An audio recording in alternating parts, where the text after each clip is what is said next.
live the whole time. We're What's going live. on, everybody? My name is Sebastian. I own one of the nation's largest powerlifting gyms, and I am on a mission to mainstream powerlifting. Joining me today is Mr. Bill. Everyone say hi to Mr. Bill. And today we are talking about the USAPL settling their lawsuit. We're going to be talking about the Avancus Houston preliminary roster. I guess that's what we're going to talk about. A meet that's happening how long from now? We don't have a lot I else in didn't even terms of talk sport about. action. We could talk about like the NBA playoffs, but that's there's not much else. But there's something else. There was something else. Some other sport was going on. Anyway, um, Well, there's the upstart pro fencing league. oh yeah. I do like how me and Bill will send each other just random leagues that somehow have funding. Um, and your comment today was funny when you were like, "How much you think they've spent on the lawsuit?" And you're like, "That's our seed money." Yes. I don't know if there's any way. Is there any way to find that out? I guess it's not So nonprofit, so I don't know if they have to well, publish their I mean, books, but listen, you can just go. We can go into their what's the name of the document? We can go do that. We'll do that during this. Um, yeah, whatever the the ProPublica, nonprofit equivalent of a 10K. yeah, because that's all there. Oh yeah, nonprofit explorer, USAPL, um, USA Powerlifting. Yeah, I mean we can look at their 3.2 million in 2024. Nice little revenue boot. Nice little revenue there. Um, Executive compensation, total assets, liabilities, notable sources of revenue, executive compensation, other salaries and wages. I'm all right, so let's get everyone in. Let's recap everyone on basically what's going on. So the USAPL has been in a lawsuit for a long time. Um, let's open one of these. 6 years. This is a 6-year legal battle that's been ongoing. That means it's been ongoing longer than I've been in the sport. Like longer than I've been involved. I've been involved since 2023. Yeah, this is Um, this is this is like this is a pre-COVID thing. Is when this really started. was it out of mid-COVID thing? No, so this particular lawsuit, but if I remember correctly, this started before that. Yeah, we may have to. I didn't The do enough. I dispute, didn't but do maybe not enough. the lawsuit. But anyway, yeah. Yeah, I didn't do enough due diligence on like the. I actually I've been fairly interested in this for any number of reasons, but I didn't. I should have refreshed myself on what's been going on. So I talked to a actually let's continue the recap and then I'll tell this other story. So basically, they've come to a settlement, and if you are a fan of the show, you knew that when I talked about the USAPL, that was my thing. My thing was I had a couple like it was I think it was even an episode we talked about if I were the president of USAPL. I literally said the first thing I would do was settle this lawsuit. This was the I'm like you got to settle this lawsuit. Like this is crazy. Like what are you doing being involved with this? You don't have the political capital, the financial capital to be doing this. Um Basically the gist of the story is a woman who believes herself to be a man, wanted to participate in powerlifting. Other way around. A man who believed herself to be themselves to be again. That's why they had to go to court. They had to determine what the hell was So even going on. yes. Yeah. So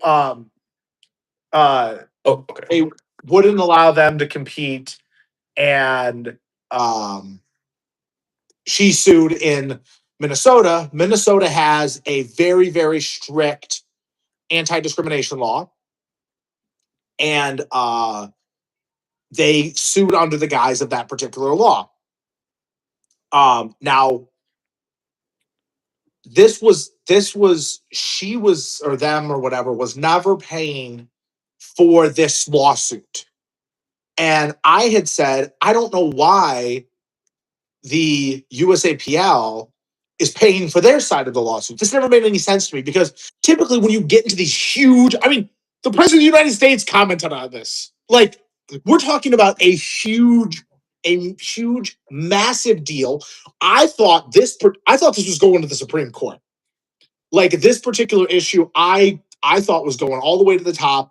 Like, which we'll talk about when we get into like them settling this. But like, this was going to be national defining policy. And we're not going to get into like the specifics of what we think about this. We're going to talk about this as it relates to powerlifting.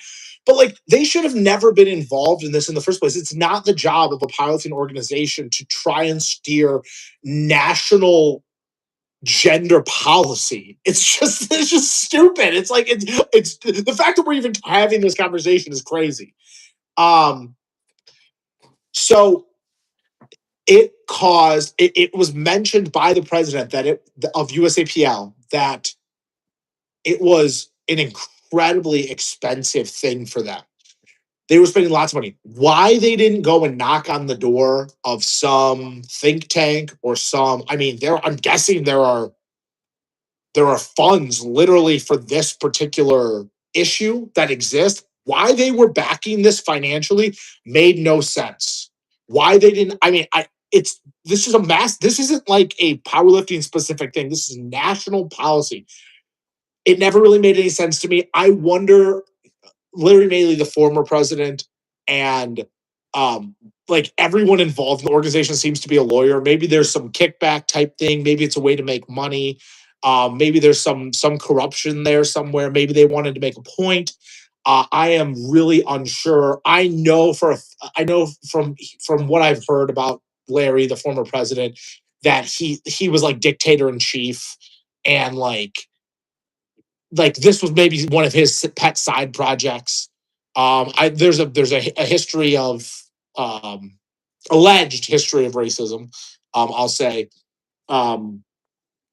involved in there as well. So I mean, I don't think anyone has any question about what political side he lies on.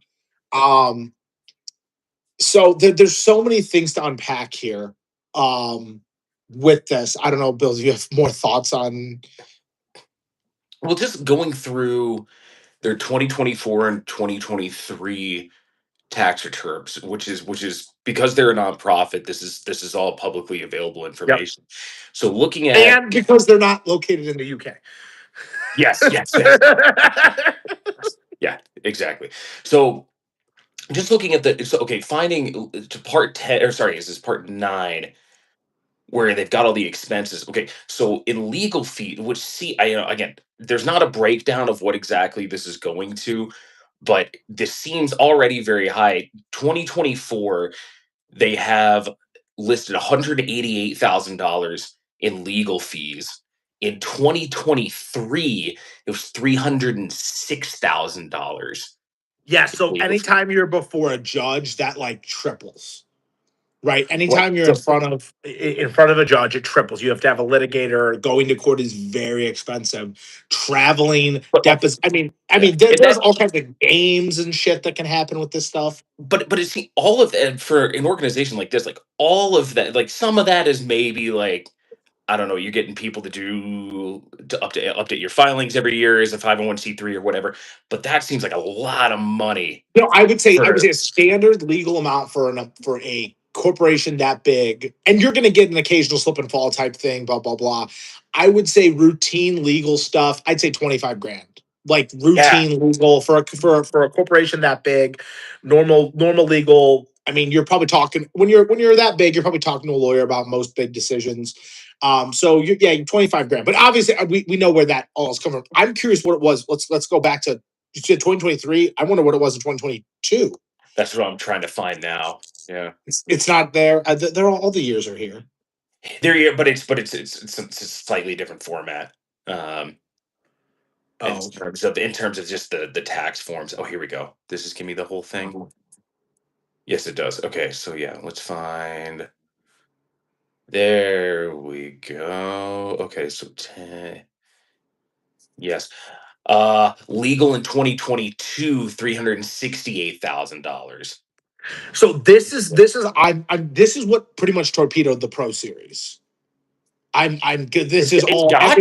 It's got. everything Yeah. Because everything kind of lined up. because Yeah. they're because 2020. I mean, looking at 2024, they were just slightly in the red in terms of top line revenue and what their expenses were.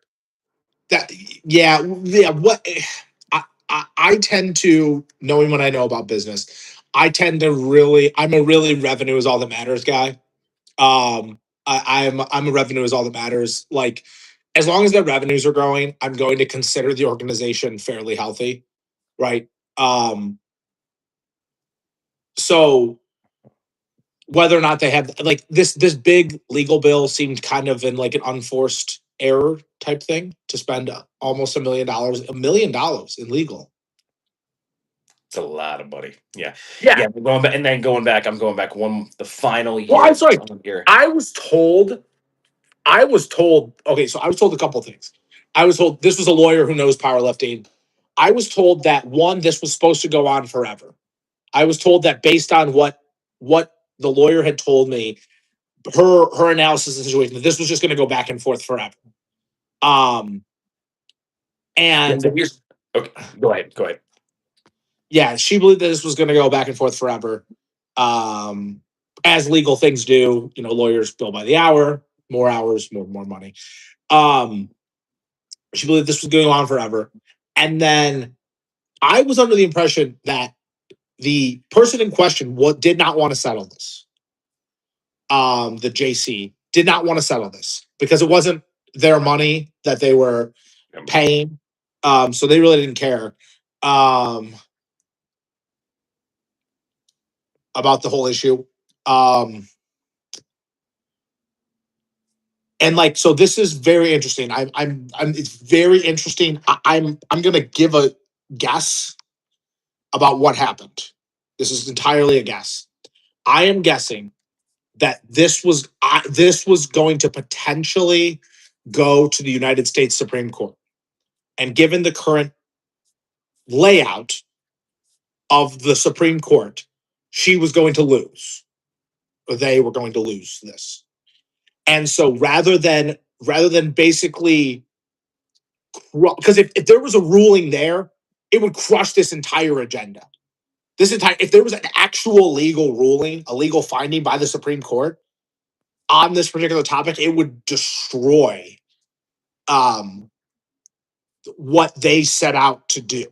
So I'm guessing they took a check and stepped back for, quote, the greater good of their agenda.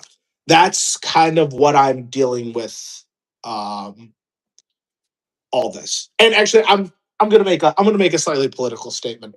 So I don't have a take on this, and I haven't, and I won't. And for this reason, women are a majority of voters. If at any point they wanted to take action on this issue in either direction, they could. This issue only affects women. Women are the only people who are disadvantaged by a man coming over and competing in their division. I don't care. It's not my circus. It's not my monkeys. I know some people have said I should care. I've had this conversation with people before. I don't care. I don't want to care. It's up to you guys. Figure it out. So just in case people were wondering where I stand on that, I don't care. I don't care. What did you have to say before that, Bill? Well, just going back to some of the numbers. So looking back into some normal years, they're not spending more than $8,000 a year on legal fees. Oh, prior? Yes. So now looking back, okay, now I've gone back to 2016. This is as far back as I've gone. So yeah, I mean that's you wonder. So that's a good point about the Pro Series is like what happened to that. This I think this is what happened to it. I'm sorry. It still seems like they had enough money to run a Pro Series. I mean, Potentially, even but that's a yeah. lot of money. I mean, Okay, it's not even half a million. This adds sorry. up to closer to a million. That's I'm probably. just reading a random number. This number is crazy. $165,000 in insurance. They're showing on 10K a month in insurance. Whatever, I guess. Oh, that might be like health benefits and stuff too. Okay, that could be. Yes. Yeah. Very interesting. This is interesting. I wonder. Yeah, I wonder how that settlement's going to work. I wonder if that'll be an insurance claim from them. I wonder if. Yeah. I wonder a lot of things. Yeah. But we're never going to know because I'm guessing it's going to be somewhat confidential. But yeah. What I guess let's talk. Okay, so I guess what happened doesn't really matter. What's the fallout? What happens next? Yeah. Like this is over. They're probably not going to operate in Minnesota. I'm guessing just to avoid this particular thing. Or they're going to talk to some lawyers and get everything kind of ironclad in a way. Which They're would be actually running the. which would be pretty wild. I don't know what the membership is like now, but that was a huge state for the USAPL for a long time. It still is. It's Yeah. still a. Is it? It's still. They have. I think MG Powerlifting is still around there. They weren't able to operate for a while. Many people went to PA. No one filled the void. I had thought about doing meets up there. I did not want to even be. I did not even want to be a degree of separation away to that issue. I didn't want to get involved at all. I didn't want to put myself in a position where I had to even touch any of this stuff. But yeah, I mean, yeah, just what does it mean moving forward? I mean, I'm glad. I'm glad it's. I think everyone involved should be glad it's over. I mean, this is we're talking about powerlifting. Like this is powerlifting. You lift a bar 9 times. Like it really has no place either way.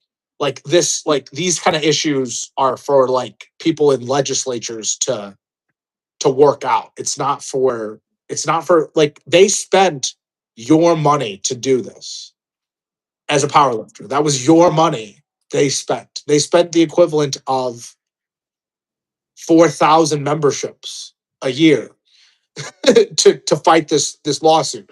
Whatever you believe politically, I just don't think it matters.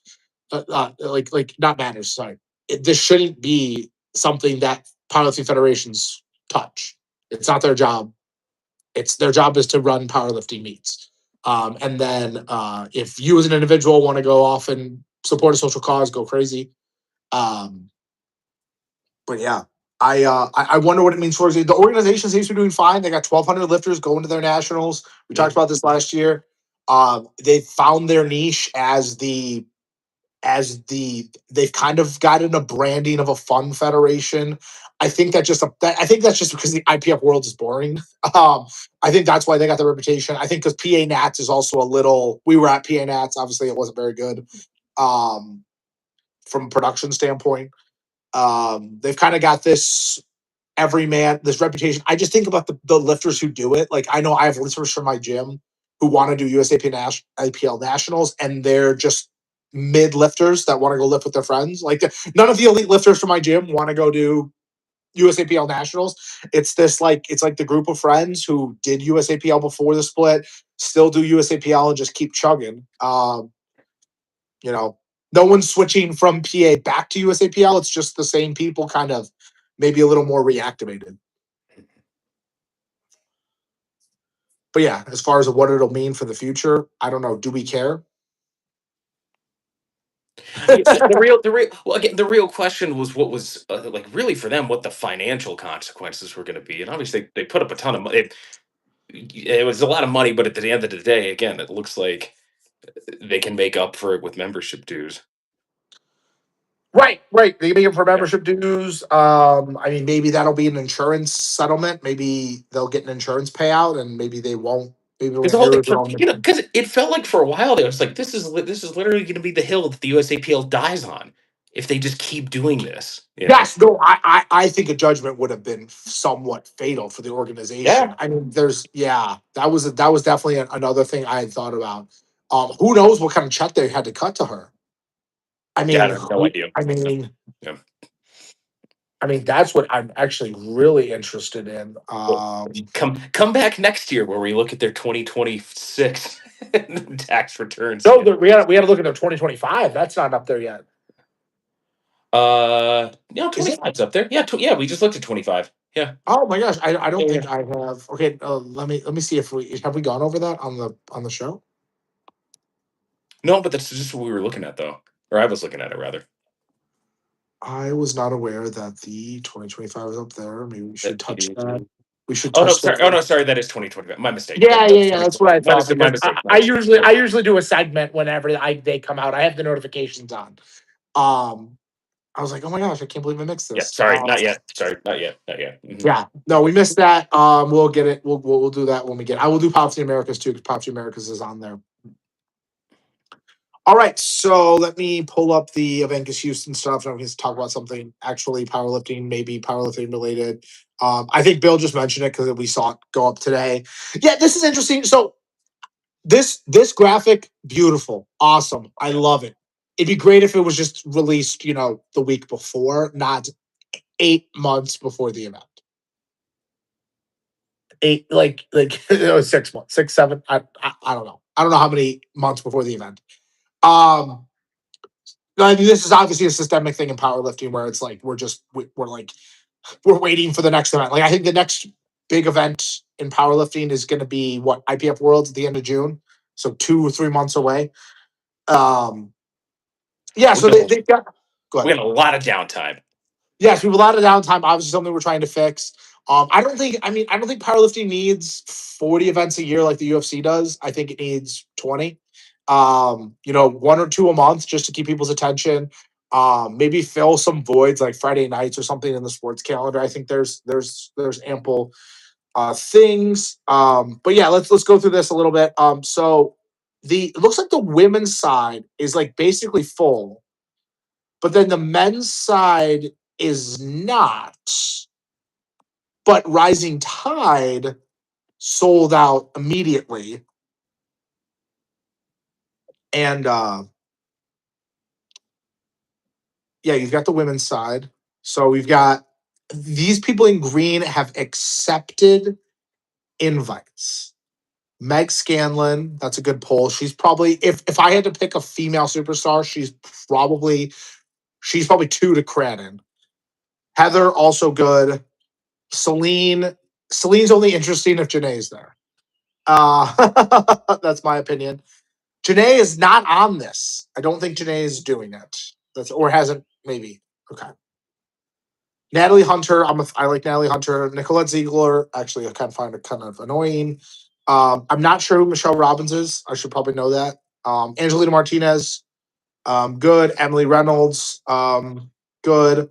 Layla Taylor is so if you're in the orange, you're an alternate. So you still get to go, you just don't get to compete. And Marina Maxwell is a 10. Now I'm guessing Crandon's gonna do it, actually, because of the Avancus connection. Leanne Lee, if she doesn't make Sheffield, I'm guessing is gonna do it. Amanda Lawrence, I'm guessing does it for the Mon. I am unsure. Natalie Richards, I'm unsure of either. I think Natalie Richards probably has eyes on Sheffield. The men's side sucks. From there right now, Angelina Fortino is the best lifter over there. Brandon Petrie, 2. Ashton Rauska, 3, which is decent. Petrie and Ashton are both like entertaining figures. Jordan McKinley is up and coming, but not really there yet. Kyle De Leon and Josh Strokeman. Everyone else in this run. So it's really interesting. I see Russell Ortiz on here. I actually I don't quite understand this graphic. Who will accept? Okay, the caption says just 1 week into the opening of Vegas Houston invitation pool. The roster is already shaping up to be incredibly. Okay, hold on. I gotta figure out how this even works. I'm going to read these comments. Hopefully, someone can explain this. Does green mean accepted? Yes, and orange means reserves. Okay, so I'm guessing what do you go ahead? These are, I'm assuming the gray is just who's been invited, but Yes, hasn't but it accepted. hasn't accepted. Yes. Yes. Yes. Interesting. Okay, so with that being said, let's look back. Okay, so are any of these women Nicolette Ziegler accepted? She's definitely going to do it because she's not going to win at Worlds. She's going to Worlds. She's not going to win at Worlds, and then she get it accepted, so she's going to do this. And then everyone else on here is not going to Worlds. Crandon's going to Worlds. Leanne Lee's going to Worlds. Amanda Lawton. Okay, interesting. On the men's side, okay, all these people got invited. And then everyone who isn't on, okay, this is funny. Everyone who isn't on the world team already accepted. That's how that worked.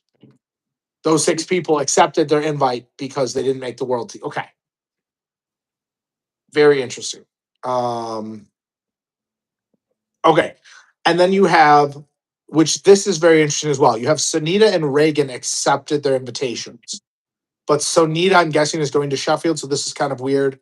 I'm curious what the situation of that is. I have heard from people directly who were involved last year that they were offering quite a bit of money for people just to show up. So maybe that's the meta. And we've talked about this. I think we talked about this last week. I made a reel about it. Reducing prize pools, paying lifters directly to come out, being the new game plan. Because what's happening if you do only prize pools, all of the incentive is about winning, and it a guaranteed amount of money I think appeals to these athletes more than a performance-based incentive. Now, if you're the cream of the creme de la creme, the performance-based incentive tends to be better. But every athlete I talk to seemed to want to take less, just like significantly less on a guaranteed basis, which is, I think, appropriate. Especially because most of these lifters will never make any prize. Believe it or not, most of these lifters have not or will not ever make much prize money ever, because prize money is typically very top heavy. You have to get into the top 3, and that is more difficult.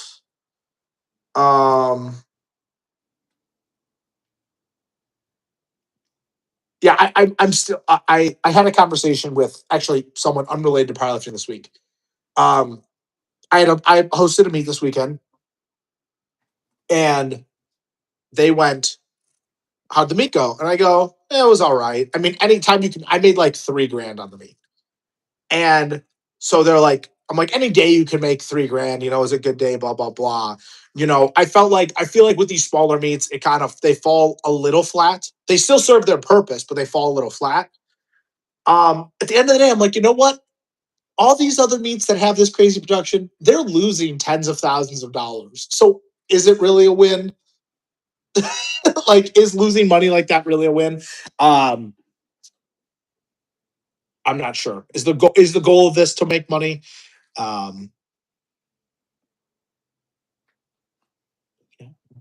Your thoughts, Bill? I mean, you gotta be in it for something.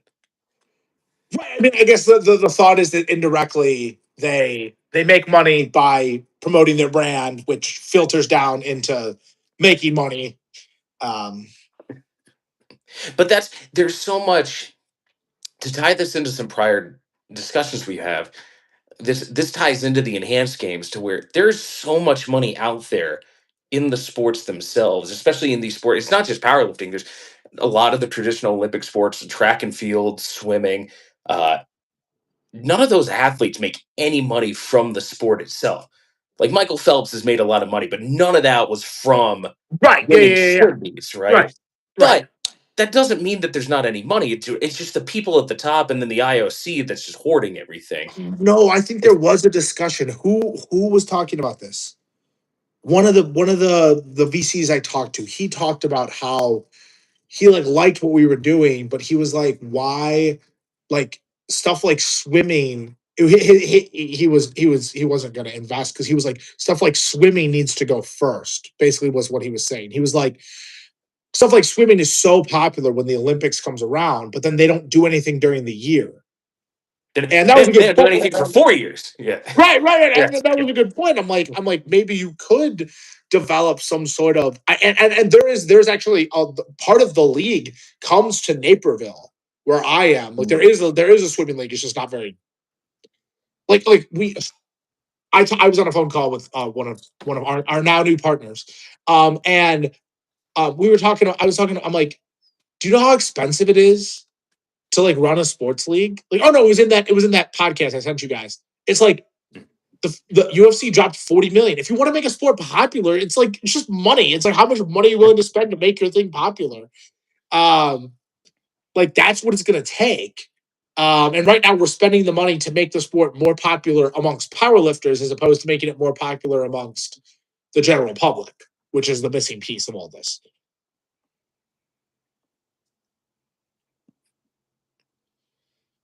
Anyway, yeah. Any more? I mean, more. I kind of want to get on the Avancus. I mean, we can talk about Rising Tide real quick. They are Yeah, so seeming let's pivot to Rising Tide. Yeah, they've seemingly gotten some. They're going to sell out. I'm assuming. They sold out their prime time. I don't know if they were charging for the prime time. And then I believe the open session before that sold out as well. So that's all done. All done. So yeah, but I guess it shows there is a demand for these things. These kind of premier sponsor led meets. I'm curious if they could just charge more for entry and try to find a way to at least break even or make some money. How much are the entry fees? Like 150 for which is Rising like Tide? standard. Yeah. Really? Okay. That's Interesting. like a standard. That's a standard entry. I mean, that's what I charge for Yeah. my local meets. Yeah. I That's probably, surprisingly low.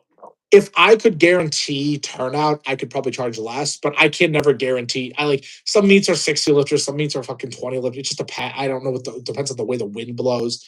But the smaller meets, I charge that price because no matter how many people show up, I can run the meet, and so people can have an opportunity. I mean, because the most people who are doing local meets, even the people who are doing Rising Tide, they're not going there to compete. They're going there to get their picture taken, and they're going there to go try and PR their totem. Like no one's going there to compete, or they're going, they're them and their friend who's their rival they're competing against. Like it's not really it's a powerlifting competition without. It's a pageant. We're a pageant sport. We're like bodybuilding. It's a pageant sport, really. It's what except with the exception of like nationals and worlds, like it's pageant. Even Sheffield's a pageant thing, and then you hopefully score enough to win some money or something.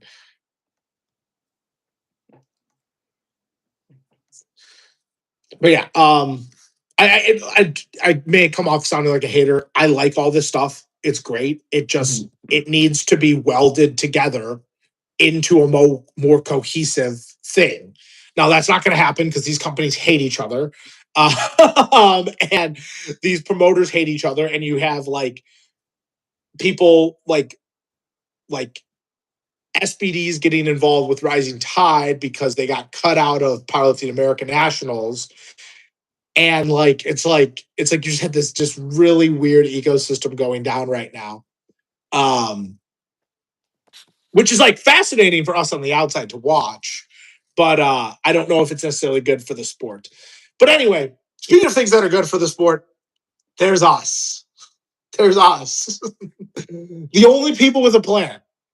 I never get over that. I never get over I never get over how it's like I don't have a cat handy, but I would, if I had my cat handy, I'd grab it and be like, this is the only person with a plan. Yes. Like no one I get a lot of criticism for what's going on. And most of the criticism is from people who just don't understand. I have empathy for them because they don't know how the world works, right? And they also haven't been living in my brain going through my thought process of why I'm trying to do what I'm trying to do. But for all the criticism, show me your plan. Who else has a plan? What's your idea? What are you going to do? And I want to see it. What are you going to? Is this the end of power? Is the current structure of powerlifting what you want? Do you want a If that's what you want, then that's fine. I think that's stupid. I think most people would agree if that's stupid. Do you want it to just grow a little bit each year in the current format? So basically what you want is you want nationals to get a little bigger each year. Do you want to get bigger in terms of lifters? Do you want to get it bigger in terms of viewers? Like, is that what you want? And then you want worlds to get a little bigger each year. I don't think worlds can get bigger in terms of spectators, but you want worlds to be on CBS Sports, and then you want it to get a little bigger and a couple more people watch it. Now, mind you, I'm not sure where are the athletes getting paid in all this. Are we going they're going to get their money on sponsorship? Because now I'm developing the plan for them now, but like, are you you're gonna build this sport up and you're gonna put it on CBS Sports? You're gonna pay them $250,000 to do that, and then they're gonna make money on sponsorship because of that. And then Sheffield's just gonna get a little bigger each year because it's really the only event in the space. And then you're gonna have like a couple one-off meets like Rising Tide and Avancus. That may be it. We may be done. Right. We may have peaked. And that's nice and all, but that doesn't really change anything about the sport. That's not going to make that's not because it's really at this inflection point. It's like we can keep maybe adding a couple more of these meets, but does that take it to the next level? It's like no, Yeah. it keeps it where it is. Well, no, but like it's like we talk. People talk about how much the sport's grown and grown and grown, and it's like if my dick is 1 inch and it grows to 2 inches, I still have a 2 inch dick. It's still small as fuck. Like we compare. Everyone's comparing like powerlifting from where it was to where it is instead of comparing powerlifting to literally any other sport. It's like you have to compare. You can't compare it to where it's been. That's so stupid. You're using a really bad baseline. Um. So yeah, I wish we would see people maybe have a little bit more ambition. I know. I mean, they talk about Sheffield being in an arena, like, and then being like, can they get to like that 14,000 spectator? So that's your metric, right? Your metric is now you just like you want to know how to get 14,000 people to fill an arena? Free beer, free hot dog. 2 free beers, 2 free hot dogs. Give away the tickets. The tickets are already basically free. A $30 ticket is basically a free ticket, right? If you're a powerlifting fan, $30 is basically free. You still got to get yourself there or whatever. But like, if that's the metric we're going off of, then you're going to go and do stupid things to accomplish that metric, right? And to the detriment of the event, right? I mean, I hope to God they sell more tickets than they have right now. But if they don't sell any more tickets, then this is my worry. My worry is they don't sell many more tickets, and then the people who are in charge go the non passionate people. They go, hey, this isn't working. We need to downsize. And then you get deflationary effects, which if you know anything about economics, deflation is like the worst thing possible. Then the sport starts to regress, and then momentum builds on momentum. So like you need like I don't need need is a bad word, but I would like Sheffield to continue growing, to continue to run parallel on the growth of the event. As much as I talk shit about the event because it needs to be because of the simple things that can make it better. Like we want to see it continue to grow, to continue to promote the sport, so we can eventually accomplish our goals of making more money for the sport. And that's our goal. Our goal is to make money so we can pay athletes, so we can reinvest and grow the sport. It's like not. I don't think it's a super complicated thesis. What are your thoughts? No, and it doesn't require an enormous amount of capital. It doesn't require significantly changing the sport. It's some relatively small levers, small moves that you have to make. It just takes a little bit of imagination and willing to try something a little bit different is all it really is. I think that's the biggest thing. Is like nobody is willing to maybe kind of play. Well, and we've talked about this on other episodes. That how much is the sport of basketball? Actually, that was something I was listening to a Great interview. It's actually they're interviewing each other, which is really fascinating. You ever listen to Rick Rubin's podcast? I've probably seen clips. Okay. I started listening to the episode today with Phil Jackson because I've been watching all these Bulls games. I'm just Okay, fascinating with them, and it's just like this conversation back and forth with them. But that was something early on in the episode that Rick Rubin put to Phil Jackson was, like, as many decades as you've been in basketball, like, what have been the substantial changes? And he just starts going through all these big things that really shifted the style of the game. Like the first one he listed was the 3-point, like totally changed, like a little tweak, which totally changed the face of the game from when he was playing to when, to now. And again, not a big thing, but you got to be it requires a little bit of creativity in Right. what's going to make this more interesting, what's going to make this better, a more interesting sport, right? Little thing like that. You think that in the shot clock, how much of a difference those two simple things that is just normal to us now totally changed the face of the game, made it far more entertaining, it made it more competitive, made for more action. And there again, you're not. It's still basketball. It's still the same sport. You're not trying to alter it fundamentally to make it something else. It's just a couple of small things. And also, okay, maybe it doesn't work. Say something was wacky. I'm sure there have been rules. You might not be able to. Do you remember? This is a fine rule. Not that I had a problem with it, but are you old enough to remember the illegal defense rule in basketball? No, I've heard of it though. Okay, but basically what it did was it forced one-on-one man coverage. You could not double team somebody that didn't have the ball. You could only double team the guy with the ball. And you couldn't do a zone defense. Like you always had to be matched up on at least one-on-one on somebody. And so the Bulls were just like, well, screw it. We're just going to that allowed for some interesting options too, because the Bulls were just like, well, we'll take like three, 4 team technicals a game so we can just kind of play a quasi zone defense. But other teams like wouldn't take that risk because it's a few free shots ultimately is what ends up happening. But anyway, I was like, rules change. There's little things that change, but like nothing in powerlifting has changed really, right? Like the team thing would be a huge one, which does not fundamentally alter it already structure exists. of I mean, they already have teams at Worlds. I mean, I'm just sure, suggesting. sure. There you go. I'm suggesting. I'm suggesting modifications in order to again, we haven't even gotten into the modifications I would make to the rule book. I haven't even touched those. All the modifications I'm talking about are about formatting. I'm not even asking to change rules yet. We'll get there. Don't worry. We're gonna be changing some fucking rules. But I'm just trying to get I feel like it's really simple stuff. I feel like we talked about my core principles. Make events shorter, right? Make events more meaningful. Make sure we don't have 8 guys in the same weight class competing for one first place, right? Make sure we're doing 4 people per thing you can win. We have 4 people, right? Make sure every performance means something.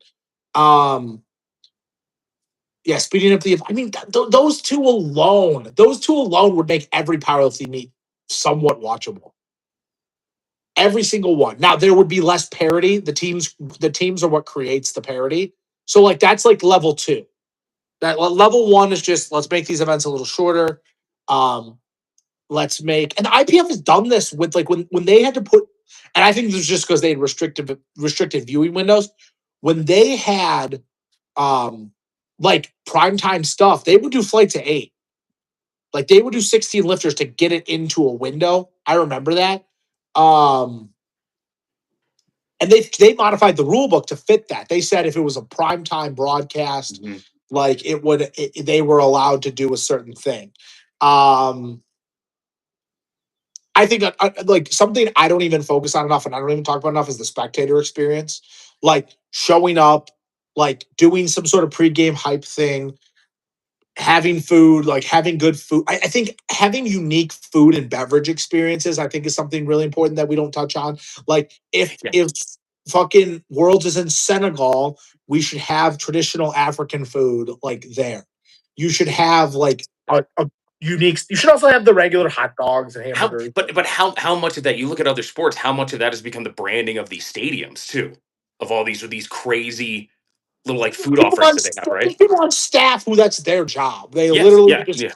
I mean, Mark Cuban talks about this was actually kind of a negative. He was like, the NBA was all about fan experience and it was all about entrepreneurship, right? How do we make things better for the customers? And now sports have pivoted a little bit more towards real estate, but the real estate is to build these big things for customers, to build these experiences for Yes. people. So yeah, I mean, I think that's the next frontier. I think that frontier also requires something people want to watch, or at least something that doesn't turn people off. Right? Mhm. I think that's the most important thing. All right, I think we got like 5 or so more minutes. You want to do a little Reddit? What's Reddit talking about this All week? right, this is a good one. I like this one because this is my favorite. One of my favorite pastimes is to be a contrarian. So people will go and say, this thing is bad. We should get rid of this. And it happens all the time because the IPF is historically bad at things. And so they have a really bad reputation. So anytime they do almost anything, it's perceived as bad because most things they do have been bad. Okay. British powerlifting requires a coaching license to handle at nationals. British powerlifting decided that in order to handle someone at nationals from 2027 onward, so they did give them enough warning. That's typically the difference between like powerlifting America in its current state and something more established like the British Powerlifting Federation is they will make a controversial decision, but they will give people enough time to digest it, which is important. Powerlifting America will just make decisions at this point, and then not communicate them, and then not tell anyone. Okay. Um, this is actually a really important one. I think has been a long time coming. You will have to pay 350 pounds for a coaching course for British powerlifting and $60 for other training courses safeguarding DEI anti-doping. The new CEO of British Powerlifting, Charlie Marlier, has spoken about it a bit on a recent interview here and a podcast with Jurins last August here, and in weekly newsletters and announcements here.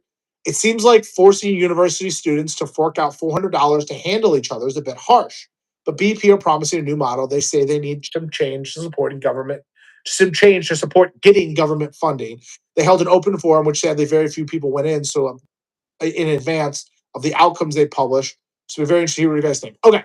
So I read actually through the entire Reddit forum. This was last week. So let's break these things down individually. Because another thing people like this person who posted it do is put everything into a pot and then say it's all bad. Right? They just put it all into a soup, and then there's a little bit of arsenic in the soup, which I guess would make the entire soup bad. That's a bad analogy. But like it's like there's one thing, there's a buffet, and then there's one food you don't like, so you say the whole buffet is bad, right? That's a good analogy. Okay, so British powerlifting. Let's break it down. We'll start at the beginning. British powerlifting decided in order to handle someone at nationals, you have to pay $350 for a coaching course from British powerlifting. Okay, there's two components to this. One is revenue. Okay, two is compliance and trust and safety. We'll call it trust and safety. Okay, one, these organizations typically need to find ways to generate revenue. A coaching course is typically a really good way to do this. In order for you to coach in USA Track and Field, you have to be a certified coach. This costs money because someone has to administer the coaching. Okay, we don't just want people off the street coaching people. That's not a good look. That's a really bad look. USA Weightlifting does this. Yes, it's Yes. like this is okay. Sorry, when I read this, I'm like, this is the most milquetoast thing. This is what federations are supposed to do. This is the most basic thing. The British love licenses too, so like this is I don't understand why it's a problem. You need a license for a TV over there. Like this is it's I didn't know literally. that. It's funny. Oh yeah, Yeah, yeah, yeah. So like, it's very funny.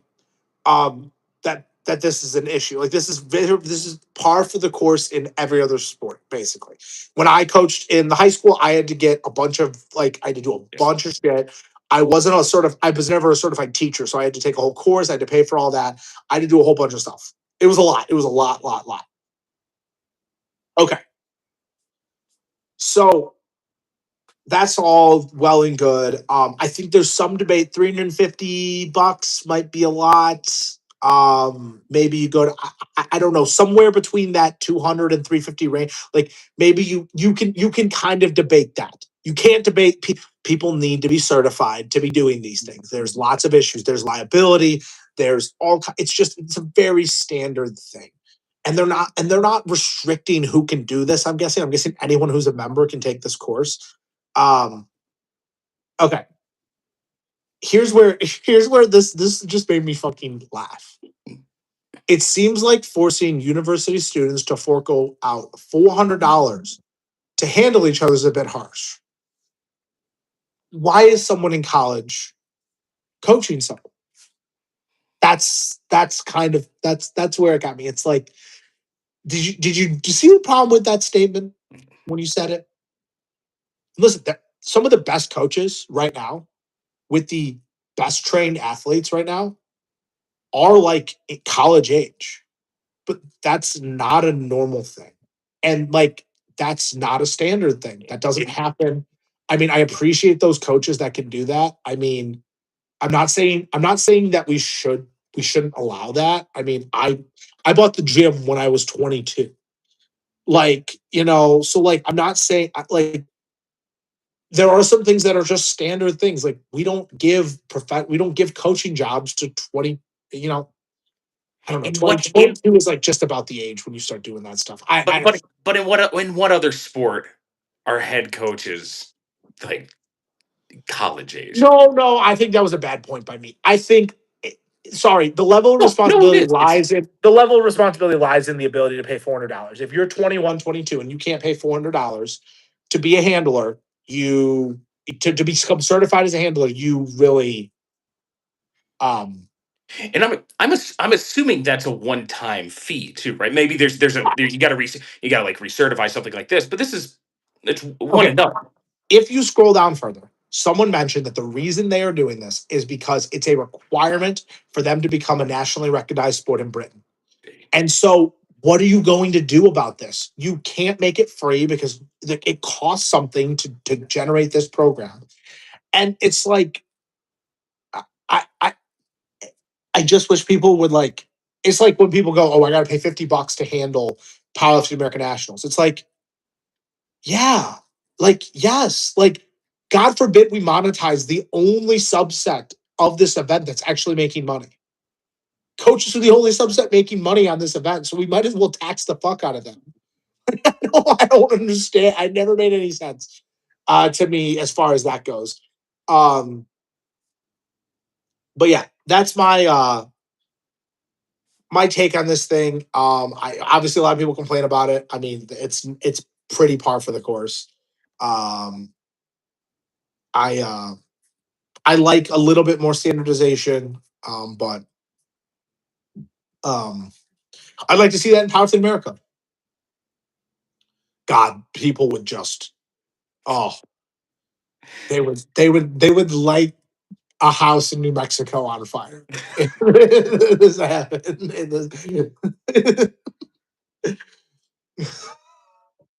Mike Zawinski's house. I would like.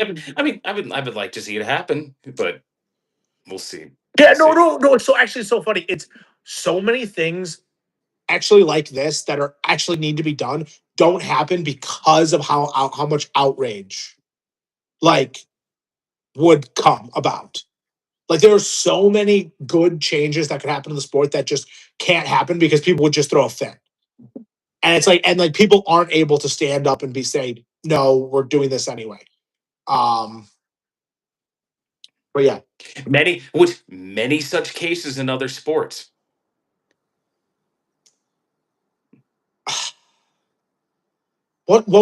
what would be an example of that? Uh, is the current kickoff rule? Would have No, maybe no, no. kickoffs were so. No, I think the biggest problem with the kickoff rule was that it's just a little hard to understand. I didn't really fully understand it until week 7 when I finally Googled it. Like I really didn't know what was happening. I knew that like if they kicked it too short, it was bad. But if they kicked it too far, it was also bad. But it wasn't that bad. So I was like, okay, like I'd rather that than them return it. But then like I also was like, I understood that you couldn't start running until the ball was touched. So I was like, why do they kick the easiest pop fly possible to the returner? I was always wondering why they did that. That didn't make any sense. I was like, why would you not kick? Like they started doing the knuckle kick, and that was awesome. I'm like, why wouldn't you just do the knuckle kick? But I felt like the knuckle kick was going to get them to put the rule back to the old rule if they kept doing it too much. So yeah, that's really funny. But I guess maybe you could say, just more broadly, do you think Roger Goodell cares about being liked? Oh no, he likes Yeah. no, sorry. Or Gary, the smile on Gary Bettman's When they face get when booed. he is booed. Yeah. Oh, he loves it. It's Okay. one of the greatest traditions in We've sports. we've we've talked. Maybe I haven't fully prepared myself to be the human meat shield for the organization. Maybe I have. Maybe this has all been conditioning me. Because that's what I'll be. I mean, I'm gonna be the commissioner of this league. Like, I'm gonna have to I cannot wait for press conferences. So, holy cow, I'm gonna rip someone's. That's gonna be fun. But like the commissioner's job is literally just to be a human shield for the league. Like, you're supposed to take crap for everything. I think most of the stuff they take crap for is like how they handle like the domestic violence type stuff. I'm telling you this. I'm not touching that stuff. Lawyer, HR, lawyer, HR. What do we do? Lawyer, HR. Go talk to the suspect's lawyer. Go talk to the victim's lawyer. Lawyer. I'm not making decisions on that. You tell me what to do. I don't care. Like that's they're not making. You think Roger Goodell's making these decisions? You're crazy. Like, they are reading their own policies that are already written. They are making decisions based on those policies, and that's it. Like, that's what they're doing. So yeah, I'm not sure how we got on this topic, but very interesting. Do we want to do the equip second? What the There you go. hell? What the hell? One, two, done. There you go. It rules. There you go. And that was the equip second. All right, go ahead. Give us. Do you actually have anything, or were you making the joke? No, that was literally it. No, that was it. No, that was Perfect. it. All right, everybody, we're hitting the hour mark. Thank you guys for all showing up for this. We will be back next week with something else stupid in powerlifting world. Anyway, like, comment, subscribe. This is on YouTube now, so we should have a better workflow and better broadcasting. We should get the podcast up on time and stuff. Anyway, I'm Sebastian. I'm Bill. And this was Listen for Commands. Thanks, everybody. How do I close out of this?